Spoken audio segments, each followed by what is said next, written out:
The issue with Respublika was also mentioned during the first Central Asian Internet Forum opened on Thursday in Almaty. The event gathered together more than 100 participants who will share their experience and compare the data on the society's internet penetration levels. The next report has more.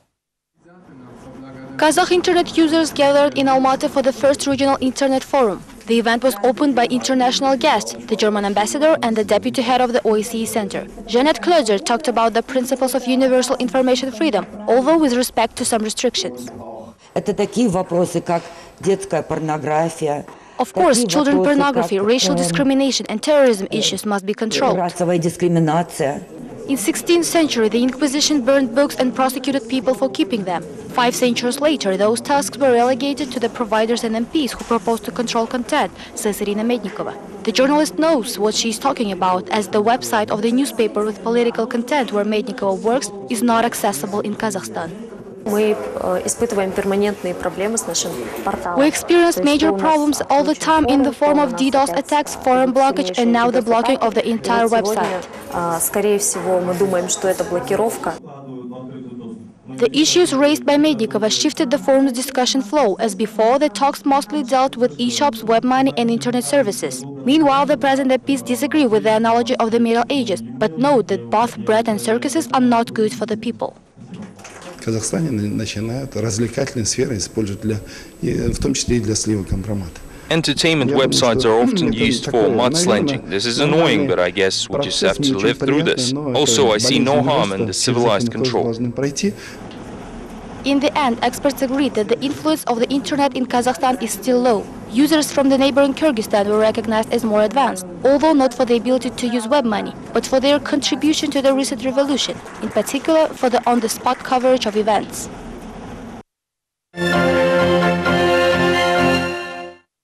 To the other news, it became known on Thursday that the state is interested in yet another Kazakh bank, as the financial police initiated a checkup operation in Bank Central Credit.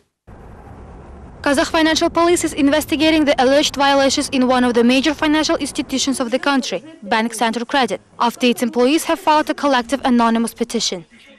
The Financial Control Agency received an anonymous letter from the employees of Bank Central Credit in which they complain about several violations of the bank.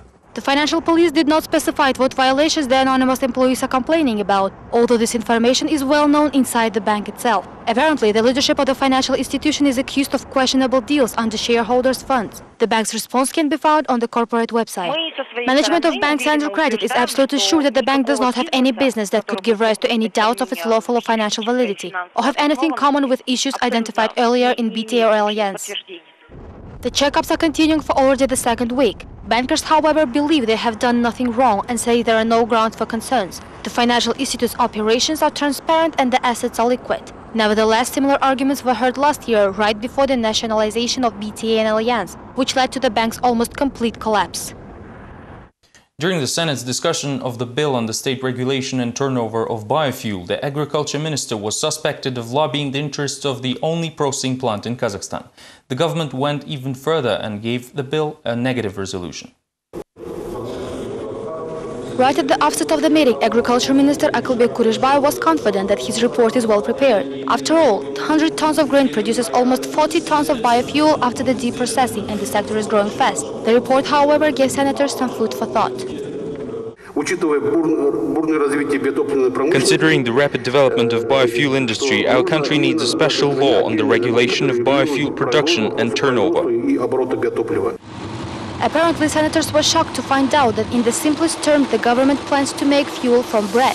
After the idea was finally visualized, all deputies jumped on the bread bandwagon, saying that bread can be used only for the people, not the machines. Bread is the stumbling block in this discussion. How can you be so ungrateful to use it for the production of biofuel? In reality, the production of biofuel requires third-rate grain, which cannot be used almost anywhere else, so instead of rotting away, it could produce energy. This revelation, however, led to new attack against the minister, as senators now wanted to find out why Kazakhstan grows low-quality grain. Apparently, though, there are also even lower grain qualities out there, while there is only one bioethanol plant in Kazakhstan. This prompted the deputies to question whether the new law is the lobbying of someone's interests.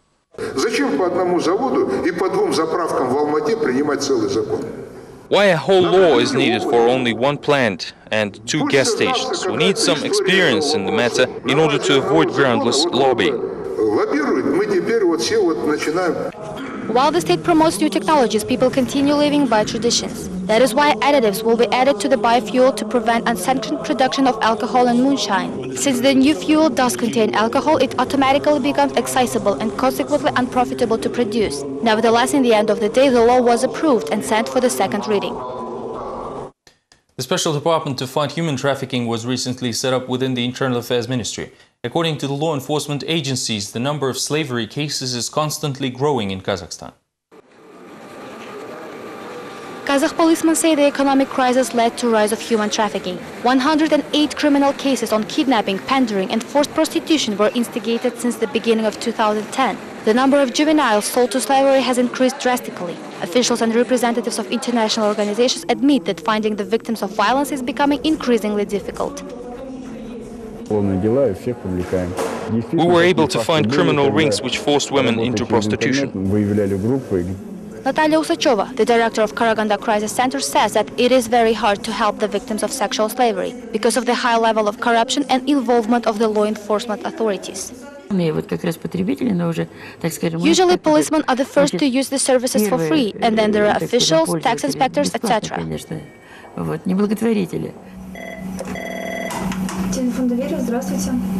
The psychologist of the Union of Crisis Centers, Yuliana Litvinova, agrees that there is a lack of facts, as the hotline for juvenile trafficking has not registered a single call in the last 2 years. This, however, does not mean that there is no issue. Unfortunately, these people are out there and they will always be, but they never call us.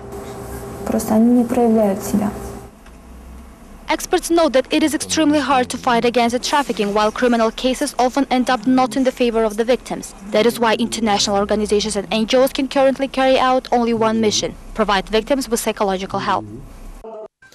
While Kazakh president is being criticized in Kyrgyzstan, he receives only praise back at home. A song in honor of Nursultan Nazarbayev was unexpectedly performed during the concert dedicated to the victory in the World War II. The name of the song Zhanaga translates from Kazakh as good brother. The head of state also attended the concert of the presidential orchestra. However, it is unknown whether he liked the song or not. It remains unclear why the song in honor of the current president was performed during the concert dedicated to the 65th anniversary of the victory in the Second World War. These were all the latest updates from Kazakhstan. Thank you for watching us and goodbye.